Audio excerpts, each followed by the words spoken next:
In French, the roller coaster you ride at an amusement park is called Montagne Russe, Russian mountains. It seems like every day is a Russian roller coaster ride these days, with the ups, the promise of pullbacks and superpower summits, and the downs, further Russian troop buildups, increased shelling, and perhaps the recognition by the Kremlin of the breakaway Ukrainian regions of Luhansk and Donetsk. The ground invasion hasn't begun, but the information war is already off the scales, keeping the West guessing. One man, Vladimir Putin.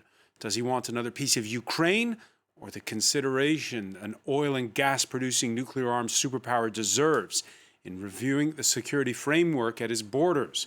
And if he's taking the West for a roller coaster ride, is it a flag-waving distraction of an aging and paranoid former KGB officer, or a unique opportunity by a seasoned leader to restore Russia to its rightful status? What's in Putin's mind? And if it is a roller coaster, will the West get taken for a ride again? What lessons learned since 2014, when little green men in unmarked uniforms snatched Crimea with no resistance and few consequences? Today in the France 24 debate, we're asking what Putin wants, and joining us is Craig Kapitas, contributing editor at Quartz, author of Bear Hunting with the Politburo. How are you? Keeping with the theme of this evening, Nichivo, resigned to my fate. Resigned to your fate. Well, we do feel like we're passengers on this roller coaster, and we're going to, before we go to our other guests, just to tell you that, the latest news, Europe waking up overnight. First, there were those calls between the leaders of Russia, the U.S., and France. Then claims of more shelling, and a Russian Security Council meeting where Vladimir Putin hinted at Moscow's recognition of the breakaway southeastern Ukrainian regions of Donetsk and Luhansk, a Russian Security Council meeting, we should tell you, which was pre-taped, but they showed the discussion between Putin and his top ministers live, or they showed the comments between them. And at one point, Putin was urged by several of those cabinet members to recognize those two breakaway republics. The main reason for today's Security Council is so we can listen to our colleagues and define future steps in that direction, taking in mind the leaders of the Luhansk and Donetsk People's Republics are appealing for their independence to be recognized. Before we go to our panel, let's cross to France 24 correspondent Elena Volochin. Elena, tell us where you are. I'm now in Taganrog. It's a city which is 70 kilometers away from the border between Russia and those two separatist regions of Donetsk and Luhansk. And here we have refugees fleeing these republics since they have announced evacuation and since the shelling and the bombings have increased for the last days. So the order of evacuation was 2 days ago, and since then there have been flows of refugees pouring here in Russia. A lot of people caught off guard last Friday when that announcement of the evacuation of refugees, women and children mostly, was announced by the leaders of those separatist regions. Have you been able to speak to any of the refugees? Yes, of course, I was speaking to them, and I had several points of view. One that said they were living in the front line, and so they were fleeing the combats renewing. Others who had the trauma from the 2014 and 2015 heavy combats taking place in the region, and who didn't want to go through this again. But the same message for all was that to blame Ukraine for preparing an attack against those regions, and this is explainable because mostly these people, they are on this side of the conflict, and it's an artillery war, so they see shellings from the other side coming to their side since 2014, and they don't really know or understand who fired first. And in this war, it's also greatly a war of propaganda, and you heard today during this Security Council at the highest level with Vladimir Putin Putin and the highest officials of Russia saying that there was a genocide from Ukraine towards these populations, and that the Ukrainians were Nazi and neo-Nazi. So this terminology is what they hear since the beginning of the conflict. So of course, obviously for them, the attackants and the evil is the Ukrainian government. And there's been a lot of claims as well, Elena. We had the one coming out of Moscow that there had been this group of infiltrators not too far from where you are in the Rostov region who had tried to cross over, that 5, as they described, saboteurs had been killed. Ukraine's foreign minister putting out a fairly categorical tweet, both in Ukrainian and in English, where he said, no, Ukraine did not attack Donetsk or Luhansk, send saboteurs or armed personnel carriers over the Russian border, shell Russian territory, shell Russian border crossings, conduct acts of sabotage. What have you heard concretely regarding what's going on the front lines?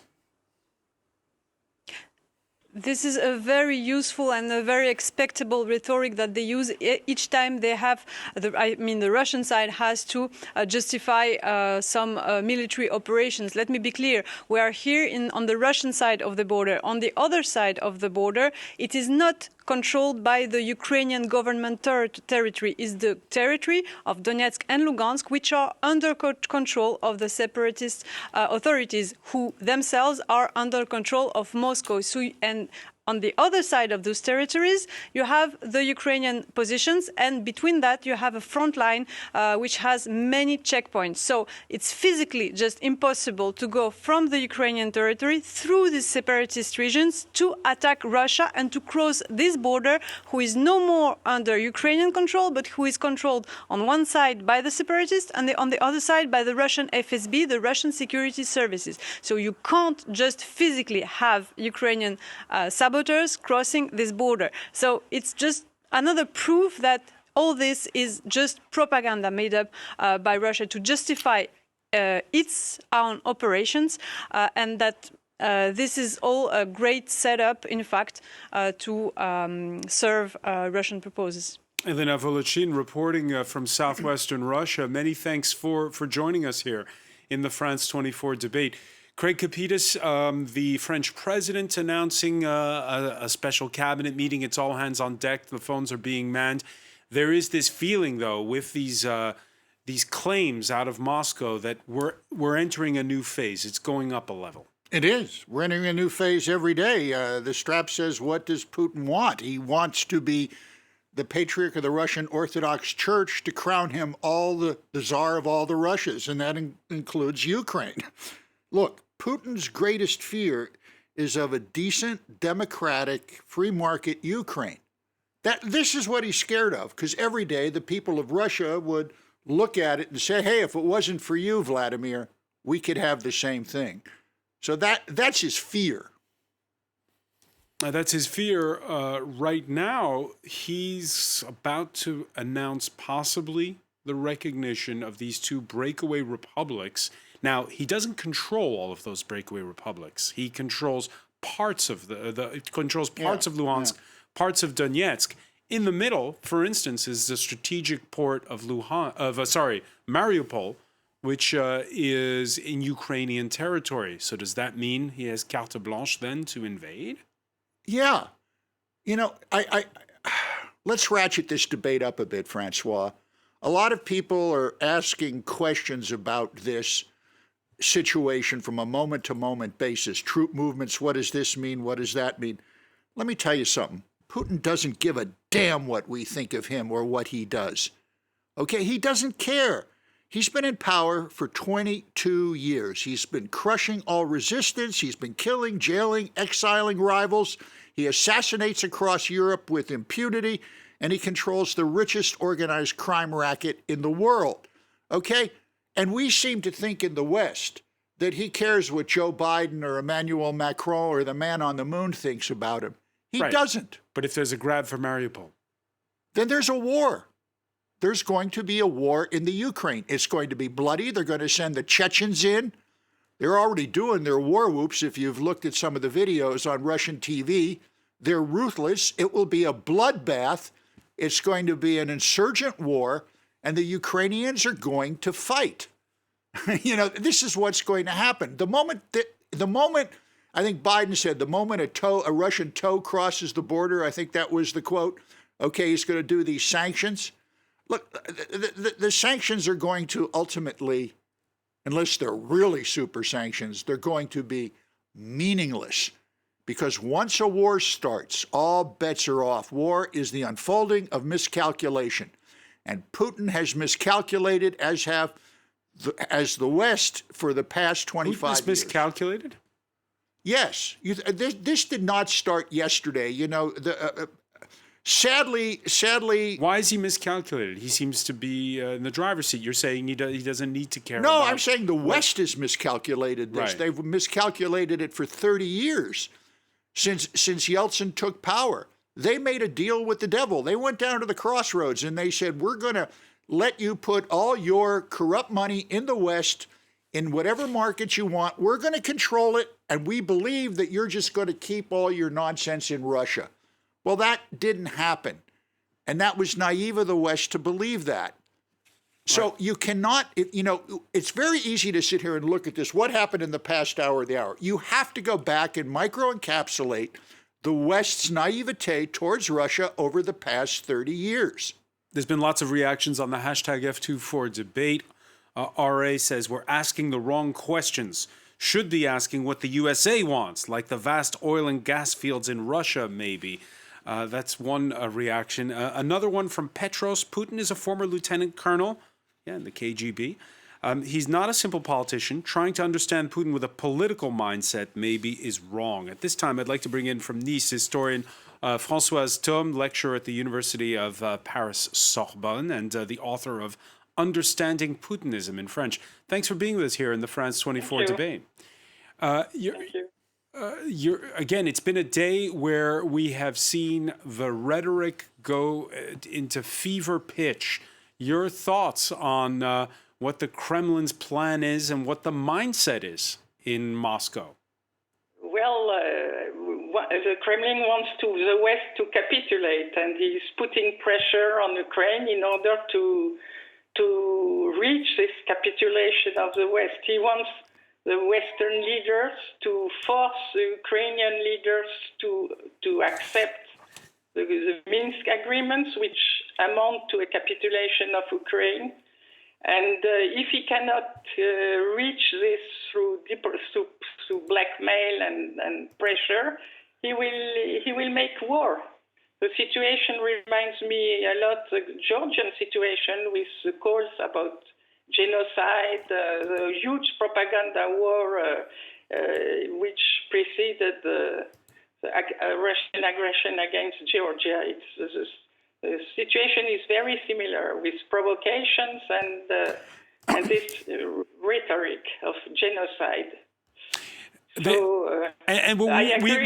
So he spoke Vladimir Putin on the telephone earlier with the German chancellor, and you were mentioning that the Minsk Accords, which are this format under which France and Germany are supposed to play the brokers when it comes to the ceasefire in the southeast of Ukraine, the German chancellor saying in a statement that any such move as recognizing those two breakaway republics would be a one-sided breach of the Minsk agreements, and he basically seemed to be upping the tone. Do you feel as though the lessons of, you mentioned 2008 in Georgia and 2014 when Crimea was annexed, have been learned or not by the West?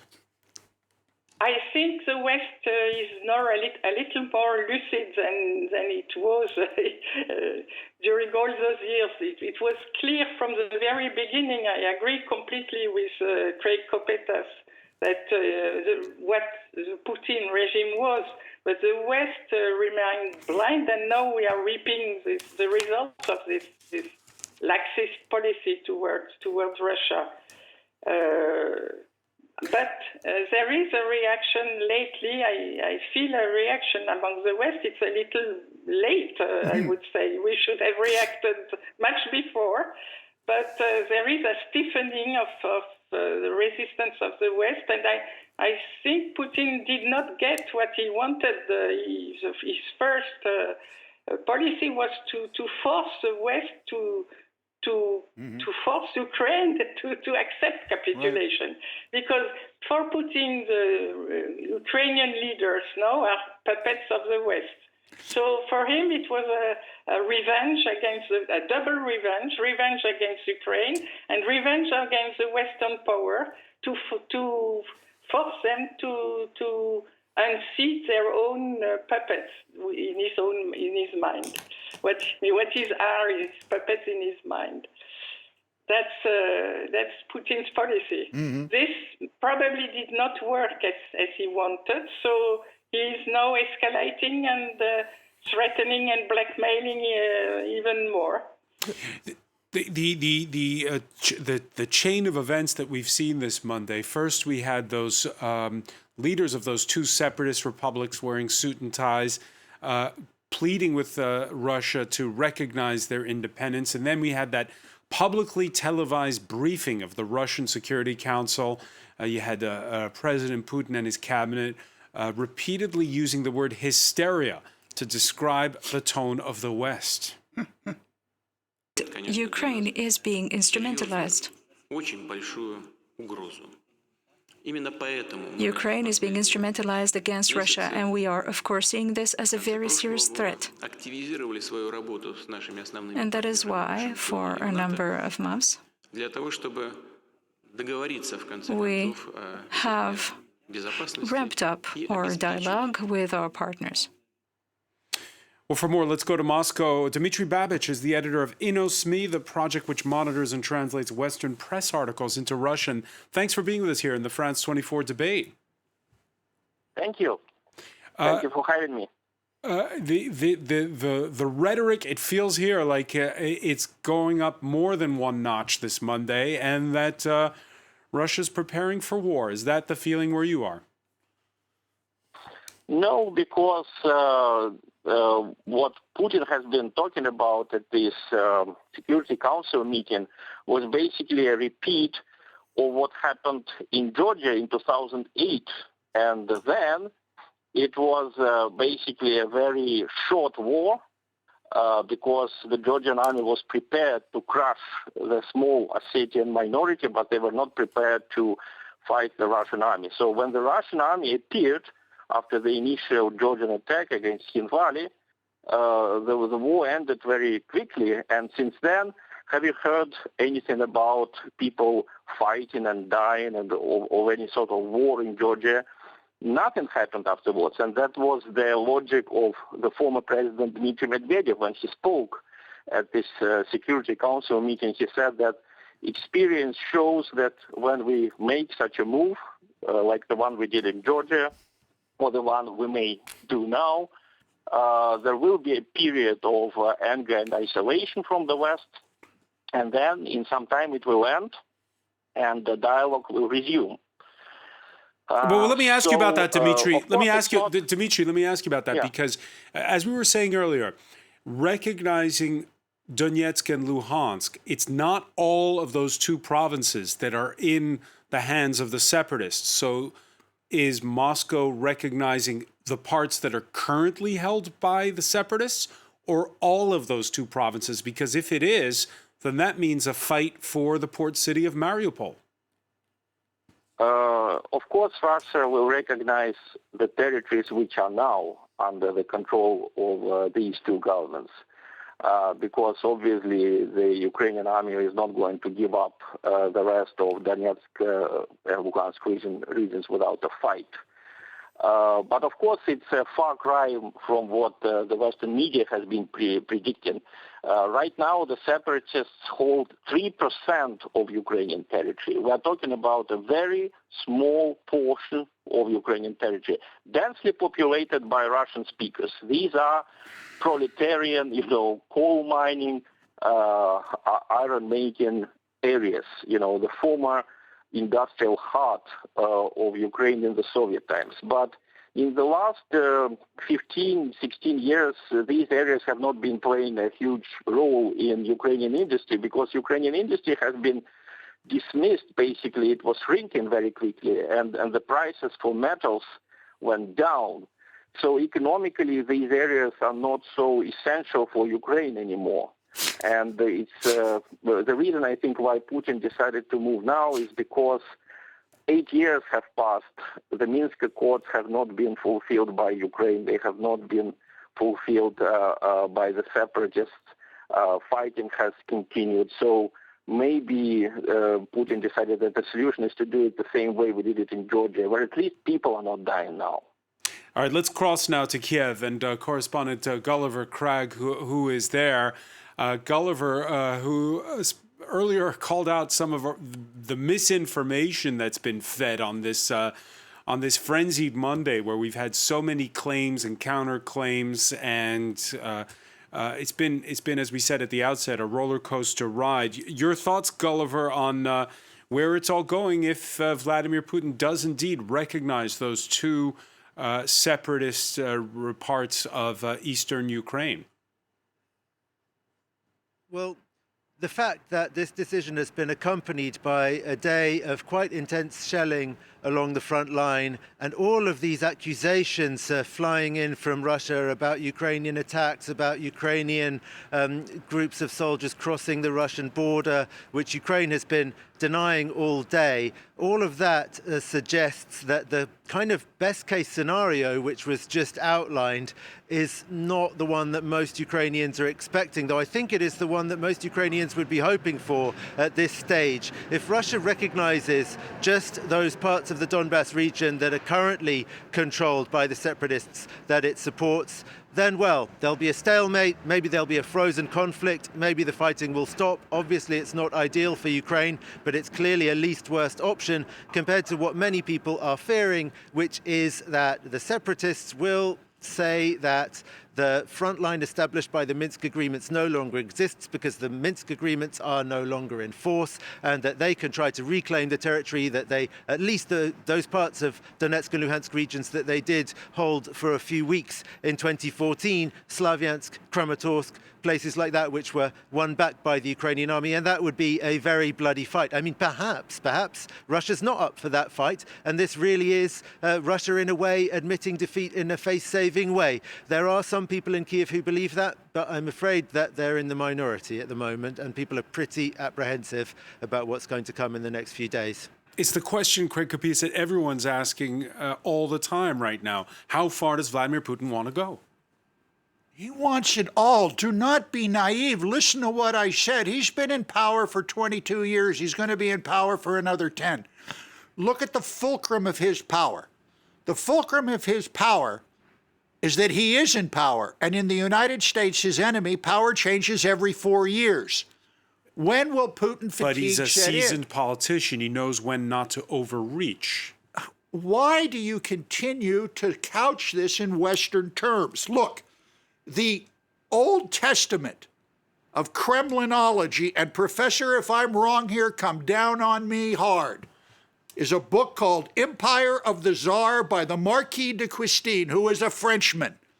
This is one of the most important books ever written. And from that book, Custine says, I do not reproach the Russians for being what they are. What I blame them is they're pretending to be what we are. You cannot view what's going on in the Donbass and in Ukraine right now through a Western prism. If you do, Putin is going to crush you. He has all the time in the world. 2 years from now, maybe Donald Trump will be back, his buddy. It will all change, and guess what? He'll take the rest of the Ukraine. Everyone wants this, what's happening now. Putin doesn't look that way. He has all the time in the world and all the money in the world. All right, before I go to François Tom, Dmitry Babich, you agree? Well, let me remind you that Marquis de Custine, Astolf de Custine, in his book called Russians an Inferior Race. So if we have such authority to refer to, then of course we can go very far. With whataboutism on this. No. Hold on. One at a time. Dmitry Babich. We have been listening to you long enough. It's a racist book which was dismissed by all scientists. de Custine did not speak Russian. He relied on the information that was passed to him by the disgruntled Russian aristocrats. So to base your theory on what Russia is going to do now on the book written in 1839, which is also a racist book, is simply out of question. If you want to talk seriously about that, then I can tell you that Putin has done everything he could to basically have the conflict settled on the terms that he would prefer. And that is, Ukraine stays united as it is, possibly with the exception of Crimea, but Russia gets the security guarantees from the West. Security guarantees meaning that NATO would not expand to Ukraine, and missiles that could threaten Moscow. But hang on, Dmitry, we were watching. But he didn't get it. But Dmitry, we were watching earlier, when we were watching that Russian Security Council, it was abundantly clear that Vladimir Putin put a lot of importance on that summit that's perhaps in the cards, with that new summit that's perhaps in the cards with Joe Biden. The foreign ministers of Russia and the United States are meeting Thursday in Geneva. And there's this, the French and the Americans have made it quite clear there will be no summit if there's war. Well, recognition of Donetsk and Luhansk People's Republics is not war. It's a recognition of a fait accompli. It's basically, Russia is giving up on attempts to resolve the problem without territorial changes, Actually, I must tell you that the Russian elite, and Putin is a representative of the Russian elite, it is not after territorial expansion. Crimea was an exception, and basically the Russian elite was very unwilling to take it in. Several big Russian companies, the biggest Russian banks, are still not working in Crimea. Like Sberbank is not working in Crimea because Crimea is under sanctions, and Putin is not, firing the head of Sberbank for behaving like that. Russia is not after territorial expansion. Russia is after getting security guarantees from the West. And Russia wants to have economic cooperation with the West, which is natural because we are part of the same huge continent. There is no Europe. There is only Eurasia if you look at the map. Actually. If you look at the map. So let me bring in François Tom on this. You heard Craig Kopidis go back to the 1830s with the Marquis de Custine. In 1946, I'm asking the historian here, there was a U.S. diplomat, George Kennan. He was a deputy chief of mission at the U.S. Embassy in Moscow. He sent a 5,000-word memo back to Washington that would become the cornerstone of the Cold War policy of containment, the so-called long telegram. It distinguished between the Russian people and the mindset inside the Soviet leadership. And he said, for instance, that at the bottom of the Kremlin's neurotic view of world affairs is a traditional and instinctive Russian sense of insecurity. Right now, François Tom, does Vladimir Putin, is he the guy that we just often describe as having all the cards in his hand and a cool customer? Or does he feel that paranoia and insecurity that is expressed in that telegram? It is true he feels insecurity, but it's not from the military point of view, because from the military point of view, he feels quite sure of himself. It's a problem that he feels threatened by everything that he does not control. And if Ukraine has a government that is not controlled by Russia, it's a threat to Russia. You have only to look at domestic policy of Putin, and you see how the smallest opposition is viewed, especially now, is viewed as a threat, as a treason, as a threat from the West, and so on and so on.